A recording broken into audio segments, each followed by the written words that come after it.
Hello बच्चों, चलिए प्रश्न को पढ़ते हैं और समझते हैं। दो सदिशों ए तथा बी है। सिद्ध कीजिए कि इनके बीच का कोण 60 डिग्री है। तो हमें दो सदिश दिए गए हैं और हमें इनके मध्य का कोण 60 डिग्री सिद्ध करना है। प्रश्न को हल करने से पहले हम प्रश्न के लिए मुख्य अवधारणा लिख लेते हैं। तो प्रश्न के लिए मुख्य अवधारणा जिसकी सहायता से हम इस प्रश्न को हल करेंगे। तो मुख्य अवधारणा में हम दो सदिशों का अदिश गुणनफल लिखेंगे कि हम जानते हैं सदिश ए डॉट सदिश बी बराबर होता है ए का परिमाण सदिश बी का परिमाण और कॉस थीटा, जहां जहां थीटा सदिश ए तथा सदिश बी के मध्य मध्य का कोण होता है। कोण होता है, तो ये जानकारी आपको होना चाहिए। आइए हमें क्या दिया गया है उसे लिख लेते हैं। तो सबसे पहले जो हमें दिया गया है वो क्या है, देखिए दिया है। हमें दिया है सबसे पहले सदिश ए। सदिश ए का मान है 2 i कैप प्लस का जे कैप और प्लस का 3 k कैप, ये दिया गया है ए का मान। सदिश बी देखिए, ये है 3 i कैप माइनस का 2 j कैप और प्लस k कैप, ये दिया हुआ है। और यहाँ पर हम लिखेंगे यदि यदि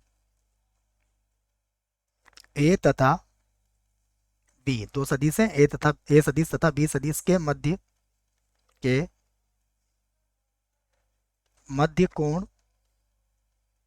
मध्य कोण थीटा हो तो देखो, यदि इनके मध्य कोण थीटा हो तो यहाँ से हमारा सूत्र क्या बन जाएगा, हम इसको लिख लेते हैं यहाँ पर जो हमने मुख्य उदाहरण में लिखा है। तो कॉस थीटा बराबर हो जाएगा ए सदिश डॉट बी सदिश बटा ए का परिमाण और बी का परिमाण। बस हम मान रख देते हैं अब। तो यहाँ पर ए सदिश कितना है हमारे पास, ये है 2 i कैप, उसके बाद होगा प्लस का j कैप और प्लस का 3 k कैप, ये लिख दिया मैंने।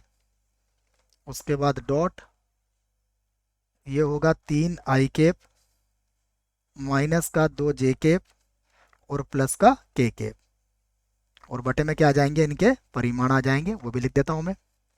ये हो जाएगा 2 i cap plus j cap और प्लस का 3 k कैप।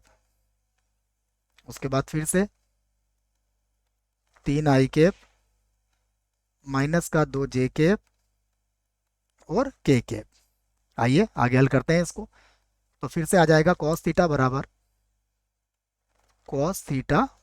अब मैं इसका सबसे पहले डॉट गुणा कर लेता हूँ। देखो तो 2 i का 3 i से करेंगे तो i डॉट i हमें पता है 1 के बराबर होता है, तो 3 का 2 से गुणा करेंगे तो ये हो जाएगा 6। उसके बाद 1 का -2 से करेंगे तो ये हो जाएगा -का 2। उसके बाद 3 का 1 से करेंगे तो ये हो जाएगा +का 3, और बटे में देखो इनके परिमाण ले लेते हैं। तो ये होगा 2 का वर्ग, 1 का वर्ग, 3 का वर्ग, यहाँ पे लिख देंगे हम 2 का वर्ग प्लस 1 का वर्ग और प्लस हो जाएगा 3 का वर्ग। फिर आगे देखिए, फिर से आएगा 3 का वर्ग माइनस 2 का वर्ग और 1 का वर्ग, यहाँ पे लिख दूंगा मैं 3 का वर्ग प्लस यहाँ पर होगा -2 का वर्ग और उसके बाद है 1 का वर्ग, ये लिख दिया मैंने 1 का वर्ग। और मैं यहाँ पर इस बात का कारण दे देता हूँ बच्चों, इसकी जानकारी आपको होना चाहिए कि सदिशों में जो आई डॉट आई होता है यह बराबर होता है जे डॉट जे के, और यह बराबर होता है के कैप डॉट के कैप के, और ये सभी किसके बराबर होते हैं, 1 के बराबर होते हैं, ये याद रखें आप। आइए फिर से हल करते हैं। तो कॉस थीटा बराबर, देखो यहाँ हो जाएगा 6 और 3 9, 9 में से 2 घटाएंगे तो यहाँ पर आ जाएगा 7,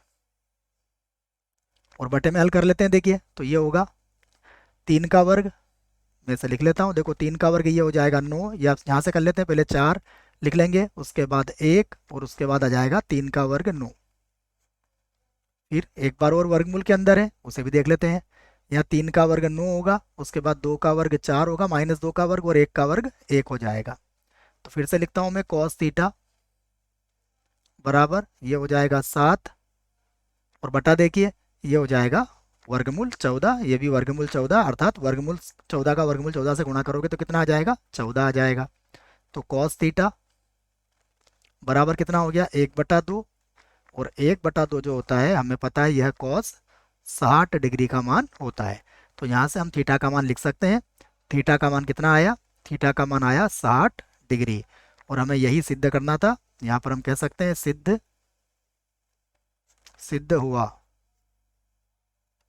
आशा करता हूँ बच्चों आपको इस प्रश्न का उत्तर समझ में आया होगा। धन्यवाद।